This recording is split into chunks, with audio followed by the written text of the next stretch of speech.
Hey guys, Nathan here, and today I'm gonna be showing you my reconnaissance slash patrol ship slash starfighter MOC, which I made based off of the game No Man's Sky, as you probably can tell. So the No Man's Sky spaceship is based off of the X-Wing, I think, and that's why it has that kind of general appearance. It's obviously modified, it's not a direct copy or like a direct model from the one in the game. I kind of wanted to change a few aspects so that it would have its own like unique look. So starting up in front, we have this I don't really know what to call it, a snout piece. So basically it's pretty simple. It's brick built mostly with some tiles and some slopes. It's pretty simple the way I made it. It has underneath, it has this sort of tube thing, which I like to look at it as some sort of an air intake, which leads the air into the engines as a cooling system while it's flying in atmosphere. But it has a little bit of greebling in the front, and back here we have this sort of like, there's some more greebling, and right here there's this little system I made that has like a laser cannon and this angle flag piece, which I actually made very early on in the build. I was like, hey, so this looks cool, so I just put those pieces together and I put them aside. I was like, maybe later I'll be able to use this.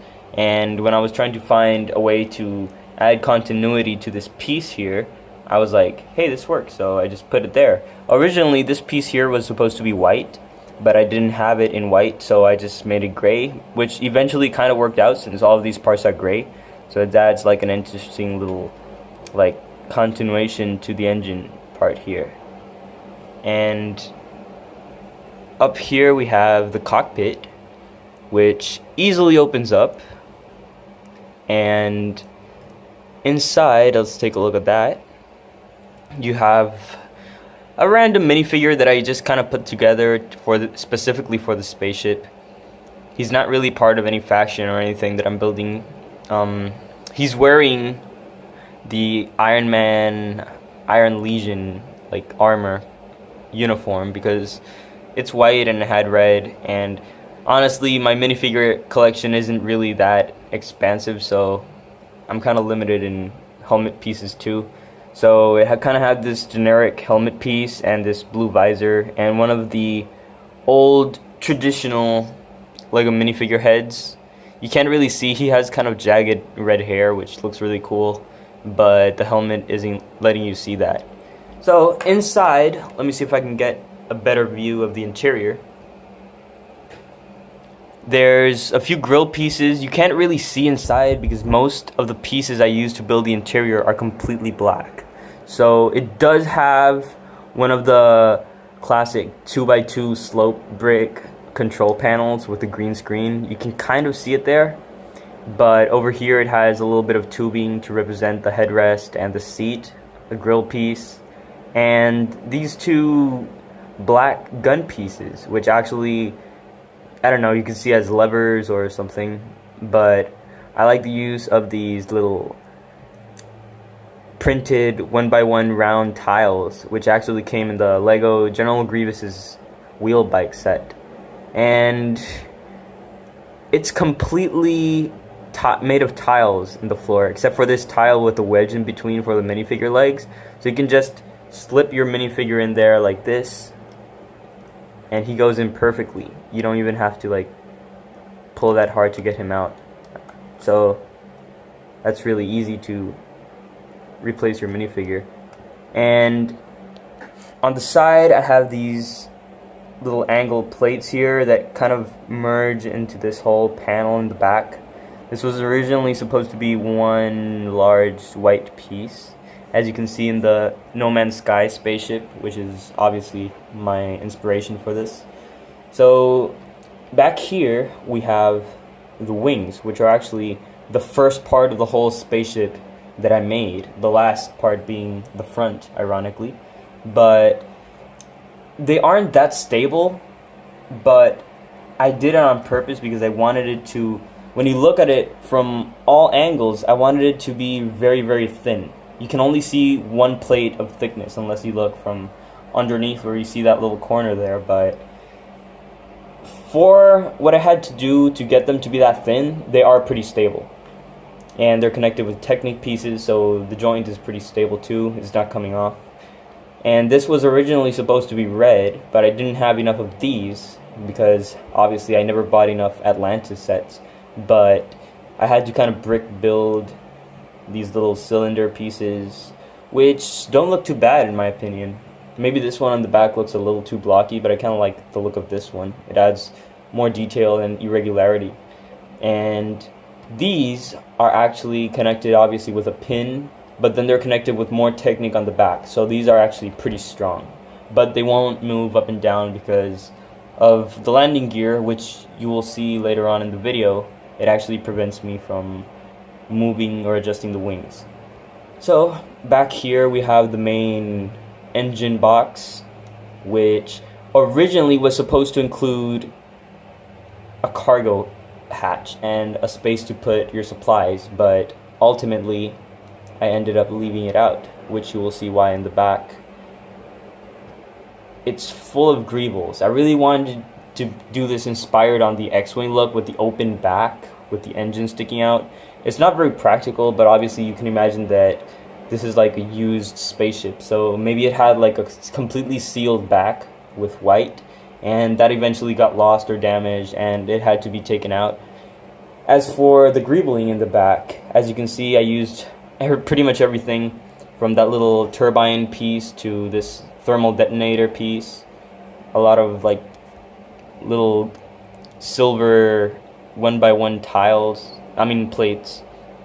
And I wanted this whole like side to look like an encasing, like the white was encasing the engine box, which, funny enough, these little pieces here, which add continuity to this, were actually in gray and red.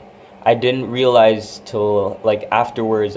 I had like completed all this back part. I was like, hey, if I turn this to white, it actually looks cooler. So I just kind of took it apart and placed those little white pieces there. I like how it looks like that's sort of a box. And as for the engines at the back, the thrusters, the ion thrusters, I'm not entirely satisfied with how that came out. I think I could have done a better job, and that they just look way too simple. Especially, I hate the studs on the inside. You don't really see depth. I mean, maybe you see depth if you look at it from like this angle, but I think I could have done a better job. But in order to make a stable turbine, especially since I had to make a bunch of random different builds to connect the whole thing, and this had a part of a Technic pin sticking out, I couldn't really add depth or an actual turbine piece or anything like that. But as you can see, the wings look pretty thin from the back, which is also what I wanted. So yeah. And on top it has this fin, which doesn't really do anything, just adding to the overall look of the model. But this leads me to another part of the build, which is the interior. You just take this out, and here you got the engine, which easily just slides out. Whoops. Let me see if I can focus. There we go. So this is basically an engine block that you can remove out and maybe like play like you're repairing it with your minifigure. It has the greebling in the back, but also has greebling in front with this, I don't know what it really is, a hatch. It's like it's a sticker actually. I'm not really sure where it came from. I think it was from the Lego Rogue One ATSD, but don't quote me on that. But yeah, this just slides in here. Originally this was supposed to be a hatch, and it was supposed to have more space for cargo, but for looks I ended up leaving it out because I had to compromise the space so that these side panels could be sturdy and wouldn't fall off when I move them around, which I can't really pick them up through here, but they are really sturdy and they won't be falling off anytime soon. So I had to compromise the playability, which I don't know why. Every time I make a MOC, I always feel like as if I was designing a Lego set and it needs to be playable. I don't know why. It's probably because as a kid I used to play a ton with Lego sets. I actually built stuff and then I played with it. So I still have that sort of to include playability into my Lego creations. It's kind of a habit. But now I want to show you guys the underneath the ship. As you can see, it has mostly black underneath, aside from the landing gear and the sides, which the landing gear is fully retractable. I'll show you that in a second. It was very hard to do the landing gear because I wanted it to look thin and stylish. And as some of you guys know, to do that, which actually holds up the full weight of the spaceship, is kind of hard without making it look bulky and heavy. So it was very difficult. Originally, this piece right here was supposed to be facing forward, but since it's using your old clip style joint, there's no way I could have done it without the ship just falling downwards face forward.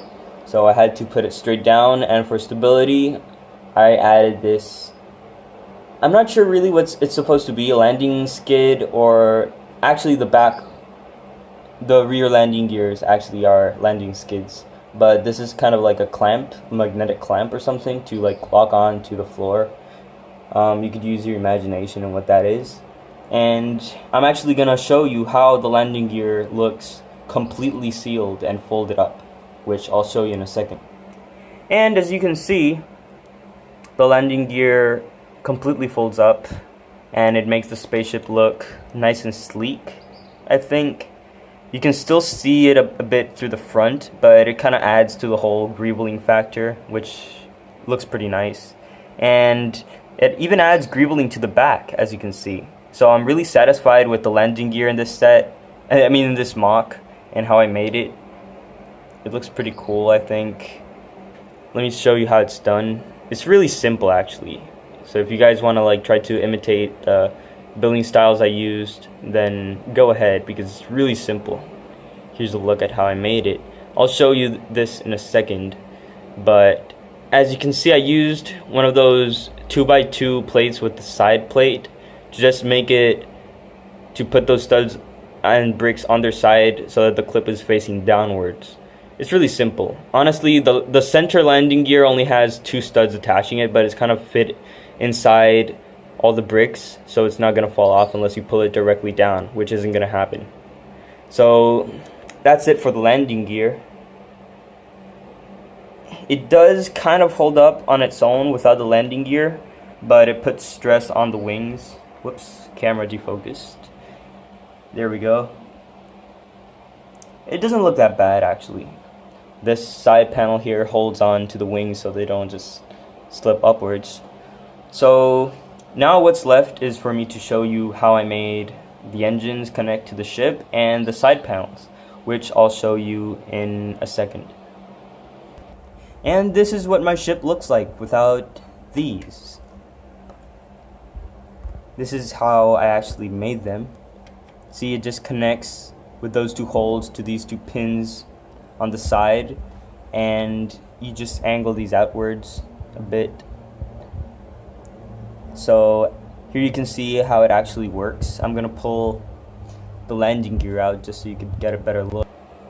There you go, and without the weight of the engines, it kind of wants to tilt forward, so I'm just holding it up. There you get to see the whole build on the sides. The landing gear is just very, very simple. And I'm gonna actually remove the side panels so that you can see the whole interior. And this is how it's made.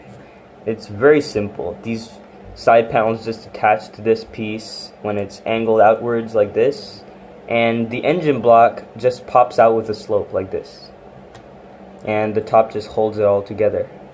And it did have kind of a space down here, as you can see, with the grill pieces in the bottom to make it frictionless. I guess you could kind of put one of those Lego 2x2 crate boxes in there if you want to, if you're gonna like play with it. I guess I would have put one of those crates in there that you could remove when you remove the lid.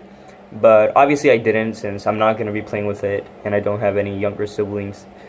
But yeah, this is pretty much it. I kind of see it as a patrol ship or a reconnaissance ship because it does have a very heavy build, you know. And although it has big engines, I see them more as long distance engines instead of high velocity engines capable of making insane maneuvers in a dogfight. Then it has a very long snout, which could be equipped with sensors and radars so that it could transmit data back to base. And it does have a very light armament. Those can be seen as like heavy laser cannons, but in a starfighter dogfight, those wouldn't really hold out since they're probably not that long range, and they're kind of weak and they can't turn around or angle or anything like that. So I see this as a ship that you would just send into an unknown area or unknown region so that it could transmit data back to command and like relay information about the place if there's any friendlies or hostiles. And if it runs into trouble, it could just use its massive engines to escape. It also has a hyperdrive, which can be used for long-range reconnaissance, and those, as I said earlier, those big engines, which can take it a very far ways. But this isn't really meant to be engaged in a dogfight or one-on-one combat with another starfighter. So I guess you'd call it a reconnaissance slash patrol ship. So I hope you guys like it. This is my first video like this. As you can see, I don't even have a proper setup. I'm using paper for the background. But yeah, hopefully I'll be able to improve as I go along, and as I make more mocks, I'll be showing you guys. Be sure to check out in the description, there's links to my social media and my Flickr, which is actually where I keep pictures of all of my Lego creations and pretty much every Lego model I've done ever since I started making Lego models. So you can check that out. And I don't know, if you guys have any ideas for stuff I could do in the future, or if you have any comments on this video or on the spaceship, then feel free to comment. I won't be making any building instructions for this set like some of you guys usually request on Flickr, but